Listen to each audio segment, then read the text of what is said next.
నమస్కారం. ఘంటారావానికి స్వాగతం. ముందుగా ప్రధాన అంశాలు. రాజీవ్ విగ్రహం ఏర్పాటుపై అధికార ప్రతిపక్షాల మాటల యుద్ధం. టచ్ చేసి చూడాలంటూ సీఎం సవాల్.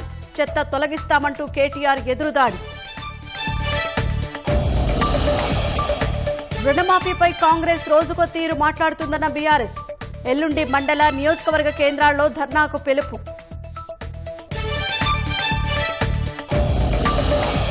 రుణమాఫీపై ప్రతిపక్షాల దుష్ప్రచారాన్ని నమ్మొద్దన్న మంత్రి పొన్నం. సిద్దిపేటలో 2 పార్టీల తీరుతో ఉద్రిక్తత.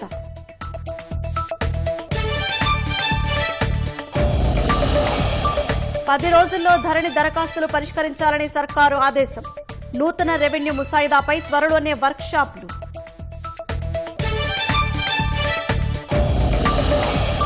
భారీ వర్షాలతో జీహెచ్ఎంసీ డీఆర్ఎఫ్ సిబ్బంది అప్రమత్తం. రోడ్లపై చేరిన నీటిని కాలువల్లోకి మళ్లించేందుకు చర్యలు.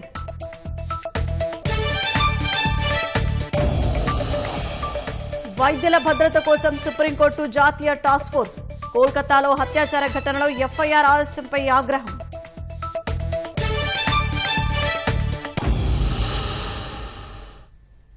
రాష్ట్రంలో అసెంబ్లీ పార్లమెంటు ఎన్నికలు ముగిసినా నేతల మధ్య మాటల వేడి చల్లారటం లేదు. సచివాలయం ముందు రాజీవ్ గాంధీ విగ్రహం ఏర్పాటు అంశంపై సీఎం రేవంత్ రెడ్డి, బీఆర్ఎస్ కార్యనిర్వాహక అధ్యక్షుడు కేటీఆర్ మధ్య మాటల యుద్ధం తారాస్థాయికి చేరింది. విగ్రహాన్ని టచ్ చేసి చూడు అని సీఎం సవాల్ విసిరితే అధికారంలోకి వచ్చిన రోజే సచివాలయం వద్ద చెత్తను తొలగిస్తామంటూ కేటీఆర్ ఎదురుదాడికి దిగారు. ఇరువురు నేతల వ్యాఖ్యలతో కాంగ్రెస్, బీఆర్ఎస్ నేతల మధ్య మాటల వేడి రాజుకుంది.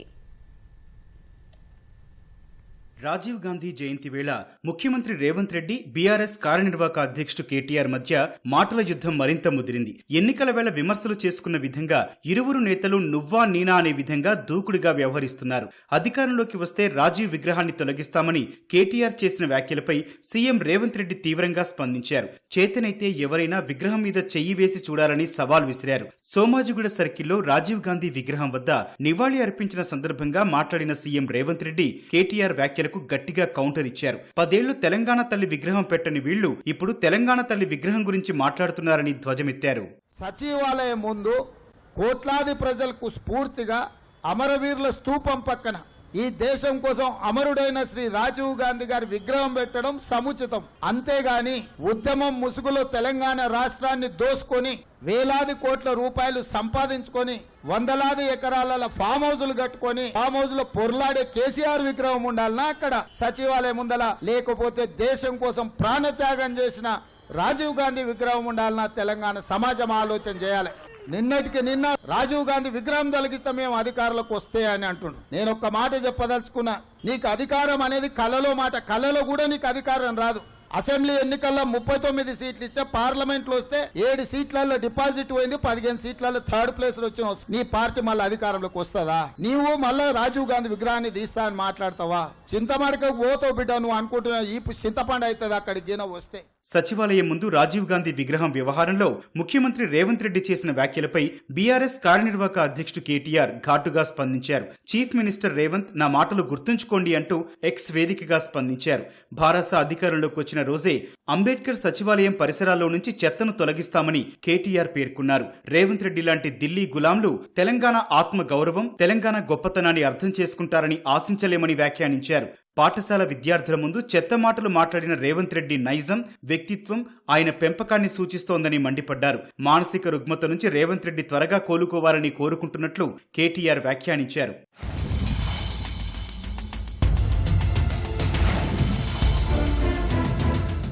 రేవంత్ రెడ్డికి ముఖ్యమంత్రి పదవి లక్కీ లాటరీలా తగిలిందని, అందుకే ఆ పదవికున్న ఔన్నత్యం తెలియడం లేదని మాజీ మంత్రి సింగిరెడ్డి నిరంజన్ రెడ్డి ఎద్దేవా చేశారు. సచివాలయం ముందు రాజీవ్ గాంధీ విగ్రహం ఏర్పాటు ముమ్మాటికి రాష్ట్ర కాంగ్రెస్ నేతల ఢిల్లీ గులాంగిరి, బానిస మనస్తత్వానికి ప్రతీకగానే కనిపిస్తోందని ఆరోపించారు. భవిష్యత్తులో అధికారంలోకి రాగానే ఆ బానిస చిహ్నాలు, మూలాలను ఏరేస్తామని తెలిపారు. రుణమాఫీ పూర్తి కాలేదన్న వాస్తవాన్ని సీఎం రేవంత్ రెడ్డి ఇప్పటికైనా ఒప్పుకొని రైతులకు క్షమాపణ చెప్పాలని మాజీ మంత్రి హరీష్ రావు డిమాండ్ చేశారు. వెంటనే రుణమాఫీపై శ్వేతపత్రం విడుదల చేయాలని డిమాండ్ చేశారు. కాంగ్రెస్ నాయకులు తలాతోక లేకుండా మాట్లాడుతున్నారని సామాజిక మాధ్యమం ఎక్స్ వేదికగా మండిపడ్డారు. రుణమాఫీ విషయమై సీఎం రేవంత్ రెడ్డి ఉప ముఖ్యమంత్రి మంత్రులు చేసిన వ్యాఖ్యలను హరీష్ రావు పొందుపరిచారు. రుణమాఫీ అయిపోయినట్లు సీఎం రేవంత్ రెడ్డి డబ్బా కొడితే మంత్రులు ఎమ్మెల్యేలు మాత్రం పూర్తి కాలేదని అంటున్నారని పేర్కొన్నారు. ఇంకా 12,000 కోట్లు విడుదల చేస్తామని మంత్రి పొంగులేటి శ్రీనివాసరెడ్డి 17 లక్షల మంది రైతులకు రుణమాఫీ కాలేదని మరో మంత్రి ఉత్తమ్ కుమార్ రెడ్డి అంటున్నారని హరీష్ రావు వెల్లడించారు. ఉప ముఖ్యమంత్రి బట్టి విక్రమార్క మరో అడుగు ముందుకేసి 31,000 కోట్ల రుణమాఫీ పూర్తి చేసినట్లు పచ్చి అబద్దం చెప్పారని ఆక్షేపించారు. ఏది నిజం, ఎవరి మాటలు నమ్మాలో ముఖ్యమంత్రి చెప్పాలని కోరారు. ఎలాంటి ఆంక్షలు లేకుండా రైతులందరికీ రుణమాఫీ చేయాలని డిమాండ్ చేస్తూ గురువారం మండల నియోజకవర్గ కేంద్రాల్లో ధర్నా నిర్వహించనున్నట్లు బీఆర్ఎస్ కార్యనిర్వాహక అధ్యక్షుడు కేటీఆర్ ప్రకటించారు. మాఫీపై ప్రభుత్వ పెద్దలు ఎవరికి తోచిన విధంగా వారు మాట్లాడుతున్నారని విమర్శించారు. కనీసం 40% మంది రైతులకు రుణమాఫీ కాలేదని, ఈ మేరకు క్షేత్రస్థాయి నుంచి తమకు సమాచారం ఉందన్నారు. లక్షలాది మంది రైతన్నలు రోజు ప్రభుత్వ కార్యాలయాల చుట్టూ తిరిగే పరిస్థితి దాపురించిందని కేటీఆర్ ఆక్షేపించారు. అడ్డగోలు ఆంక్షలు పెట్టి అన్నదాతలకు లబ్ధి కలగకుండా చేశారని, కాంగ్రెస్ సర్కారు వైఖరిని ప్రజాక్షేత్రంలో ఎండగడతామన్నారు. ప్రధాన ప్రతిపక్షంగా సర్కారుపై ఒత్తిడి తీసుకువచ్చేందుకే ఈ నెల 22న అన్ని మండల నియోజకవర్గ కేంద్రాల్లో ధర్నా నిర్వహించనున్నట్లు తెలిపారు. రుణమాఫీ పూర్తిగా అయ్యే వరకు బీఆర్ఎస్ పోరాటం ఆగబోదని కేటీఆర్ స్పష్టం చేశారు. రైతు రుణమాఫీపై ప్రతిపక్షాలు చేస్తున్న దుష్ప్రచారాన్ని నమ్మి కంగారు పడొద్దని రైతాంగానికి మంత్రి పొన్నం ప్రభాకర్ సూచించారు. సిద్దిపేట జిల్లా హుస్నాబాద్ కాంగ్రెస్ పార్టీ కార్యాలయంలో రాజీవ్ గాంధీ చిత్రపటానికి ఆయన నివాళులు అర్పించారు. దేశ చరిత్రలో ఏ రాష్ట్ర ప్రభుత్వం చేయని విధంగా తెలంగాణలో 2 లక్షల రుణమాఫీ ఒకేసారి చేసిన ఘనత తమ ప్రభుత్వానిదన్నారు. ఎన్నికల్లో ఇచ్చిన హామీలు అమలు చేస్తున్నామని, మిగిలిన హామీలు పూర్తి చేసే పనిలో ఉన్నామని మంత్రి తెలిపారు.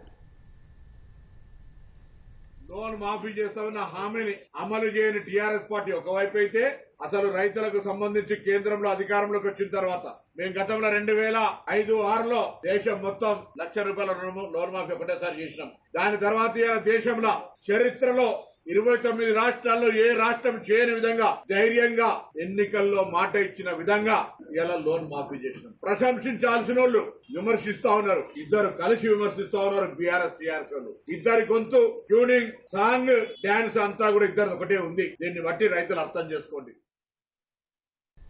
రుణమాఫీ కోసం 18,000 కోట్ల రూపాయల బ్యాంకులకు ఇచ్చినా రైతులకు మాత్రం 7,500 కోట్లే చేరాయని ఉప ముఖ్యమంత్రి మల్లు భట్టి విక్రమార్క అన్నారు.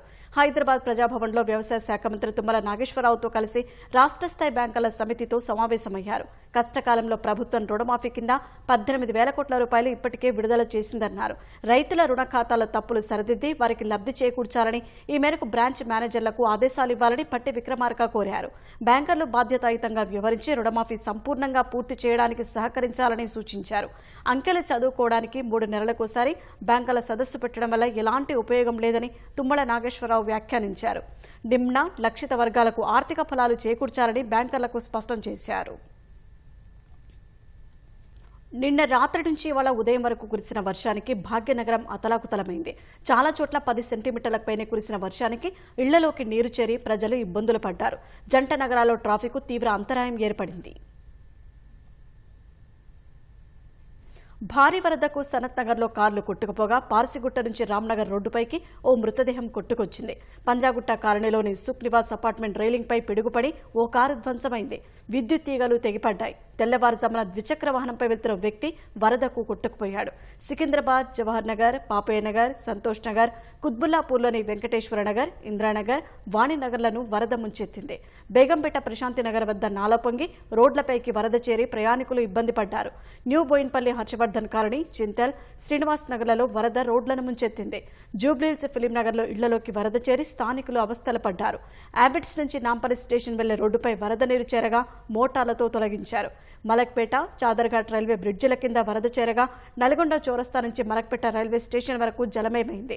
ఎల్బీనగర్, నాగోల్, మన్సూరాబాద్, వనస్థలిపురం, బిఎన్ రెడ్డి నగర్, హయాత్ నగర్, పెద్ద అంబర్పేట్, అబ్దుల్లాపూర్ మెట్ల రోడ్లపై వరద చేరి వాహనదారులు ఇబ్బంది పడ్డారు.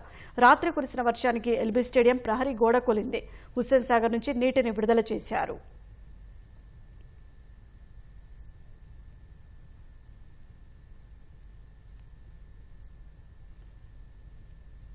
హైదరాబాద్లో ప్రస్తుతం కూడా పలు ప్రాంతాల్లో వర్షం కురుస్తోంది. కొన్ని చోట్ల రహదారులు జలమయమై ట్రాఫిక్ ఇబ్బంది తలెత్తింది. ఇక మరిన్ని వివరాలు మా ప్రతినిధి శ్రీపతి శ్రీనివాస్ ప్రత్యక్ష ప్రసారం అందిస్తారు.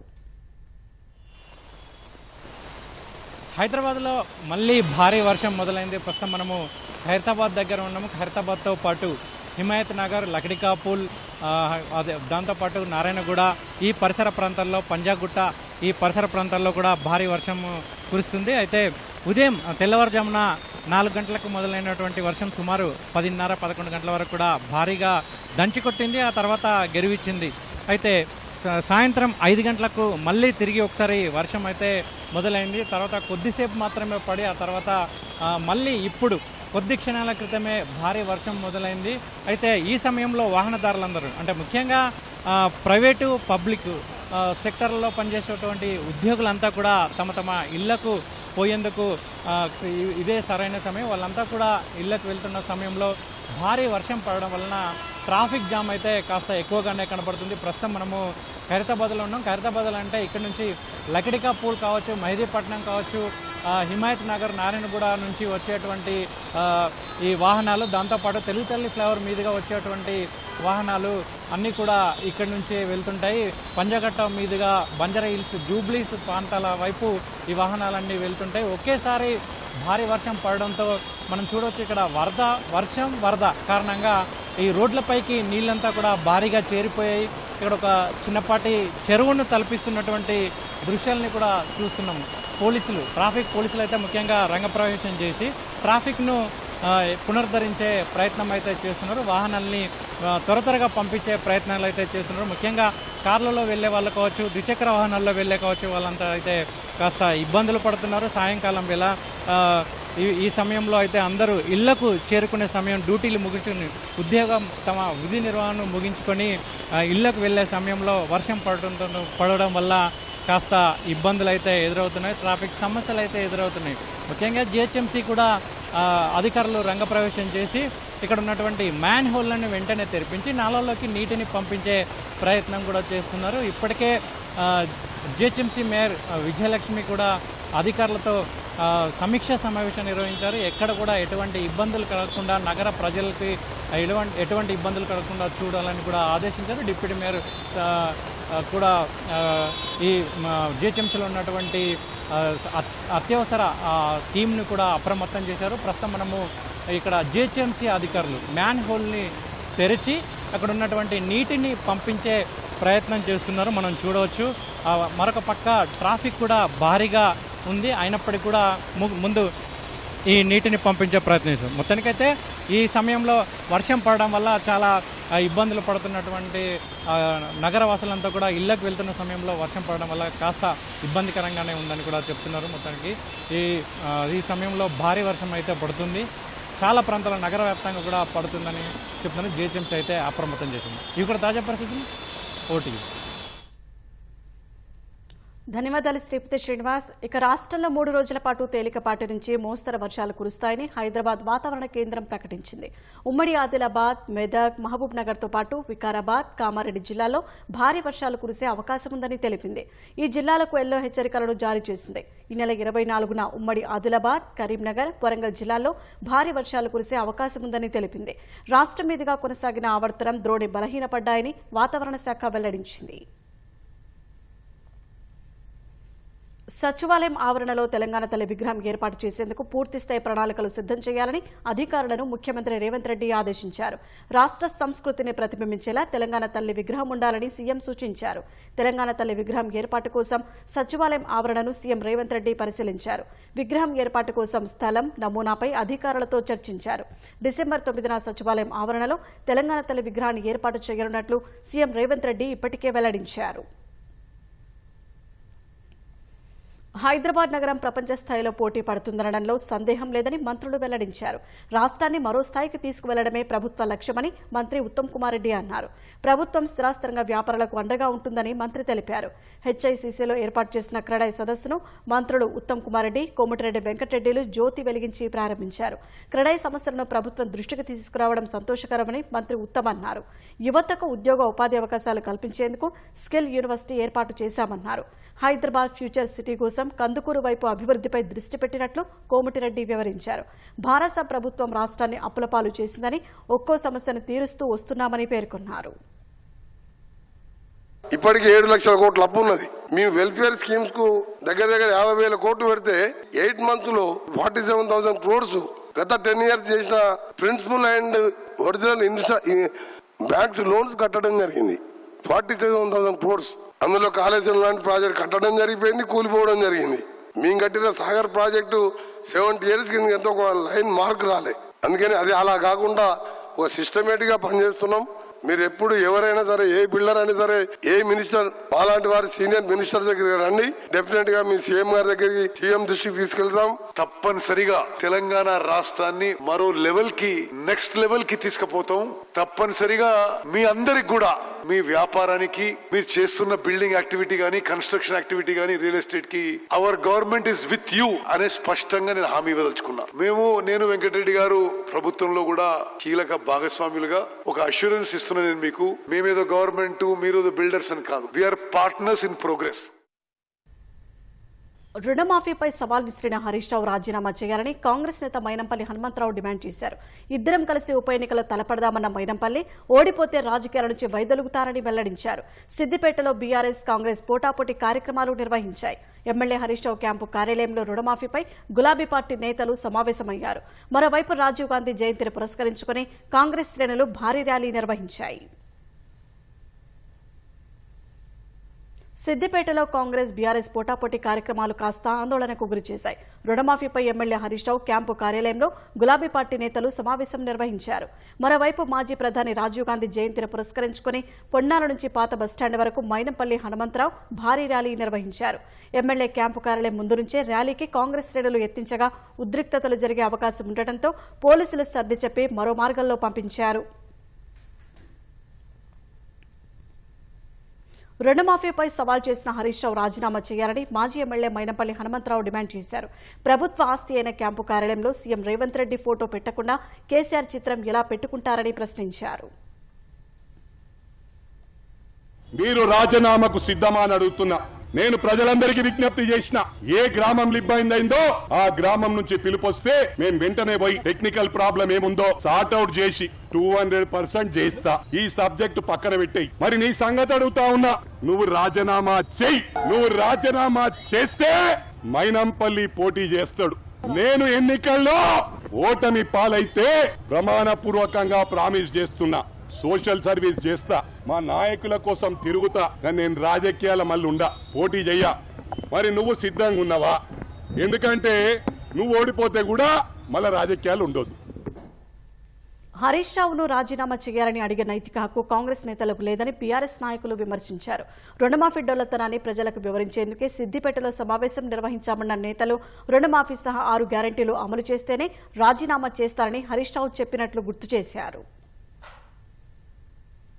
ఒకడున్నాడు కొంటోడు, మహారాజా ఈ దేవతా వస్త్రాలతో మీరు సభలో ఉంటే సరిపోదు, మీరు పురవీధుల్లో ఊరేగాలే అన్నాడు. సరేనని చెప్పి మహారాజు గారిని ఏనుగు మీద కూర్చుండబెట్టి ఊర్లో తిప్పడం మొదలు పెట్టినారు. పౌరులు కూడా ఎవరు మాట్లాడతలేరు. చివరికి చిన్న పిల్లలు ఉంటారు కదా పాపం, పసివాళ్లకు, వాళ్ళు నిర్మలంగా ఉంటారు, వాళ్ళకి ఏ భయాలుండవు. ఒక్క పిల్లగాడు వచ్చి షేమ్ షేమ్ పప్పీ షేమ్ అన్నాడు రాజు. ఇగో రేవంత్ రెడ్డి రుణమాఫీ కథ కూడా గిట్లనే ఉన్నది. ఆ దేవతా వస్త్రాలు ఒక్క రేవంత్ రెడ్డికి, ఆయన మంత్రులకే కనబడుతున్నాయి తప్ప రైతులకు ఎవరికి రుణమాఫీ కనబడతలేదు. ఇది దేవతా వస్త్రాలు లాంటి రుణమాఫీ. ఇటీవలే ఎమ్మెల్యే క్యాంపు కార్యాలయం వద్ద దాడి నేపథ్యంలో ఇరు పార్టీలు పోటాపోటీ కార్యక్రమాల నిర్వహణపై పోలీసులు ముందస్తుగా అప్రమత్తమయ్యారు. ఉద్రిక్తతలు ఏర్పడకుండా చర్యలు తీసుకున్నారు. రాష్ట్రంలో కురుస్తున్న భారీ వర్షాల నేపథ్యంలో అప్రమత్తంగా ఉండి జనజీవనానికి ఎలాంటి ఆటంకాలు లేకుండా తక్షణ చర్యలు చేపట్టాలని మంత్రి పొంగులేటి శ్రీనివాసరెడ్డి జిల్లా కలెక్టర్లను ఆదేశించారు. మరో 5 రోజుల పాటు భారీ వర్షాలు కొనసాగుతాయని, వాతావరణ శాఖ హెచ్చరికల నేపథ్యంలో ఎలాంటి పరిస్థితులనైనా ఎదుర్కోవడానికి అన్ని జిల్లాల యంత్రాంగం పూర్తి స్థాయిలో సిద్ధంగా ఉండాలని స్పష్టం చేశారు.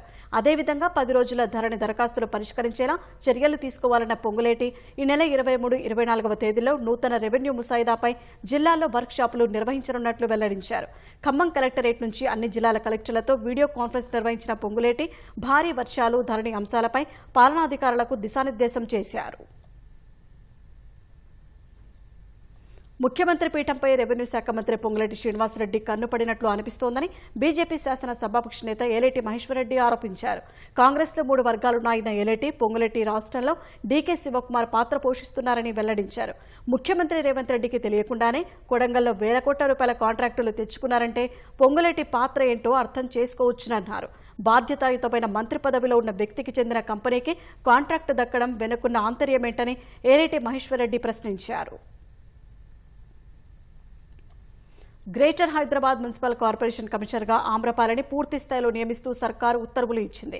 హెచ్ఎండీఏ జాయింట్ కమిషనర్గా ఉన్న ఆమ్రపాలి జీహెచ్ఎంసీ కమిషనర్గా అదనపు బాధ్యతలు నిర్వహిస్తున్నారు. మూసీ నది అభివృద్ధి సంస్థ హైదరాబాద్ గ్రోత్ కారిడార్ లిమిటెడ్ ఎండీగా కూడా ఆమె ఇప్పటి వరకు అదనపు బాధ్యతల్లో ఉన్నారు. ఆమ్రపాలి అదనపు బాధ్యతలను తొలగించిన సర్కార్ జీహెచ్ఎంసీ కమిషనర్గా పూర్తి స్థాయిలో నియమించింది. మూసీ అభివృద్ధి సంస్థ ఎండీగా పురపాలక శాఖ ముఖ్య కార్యదర్శి దానకిషోర్కు అదనపు బాధ్యతలు కేటాయించారు. హైదరాబాద్ గ్రోత్ కారిడార్ లిమిటెడ్ ఎండీగా హెచ్ఎండీఏ కమిషనర్ సర్ఫరాజ్ అహ్మద్కు అదనపు బాధ్యతలు అప్పగించారు. హెచ్ఎండీఏ జాయింట్ కమిషనర్గా కోట శ్రీవాస్తవను నియమించింది. హైదరాబాద్ జలమండలి ఎగ్జిక్యూటివ్ డైరెక్టర్గా ఐఏఎస్ అధికారి మయాంక్ మిత్తల్, కరీంనగర్ మున్సిపల్ కార్పొరేషన్ కమిషనర్గా చాహత్ బాజ్పాయిని నియమించింది.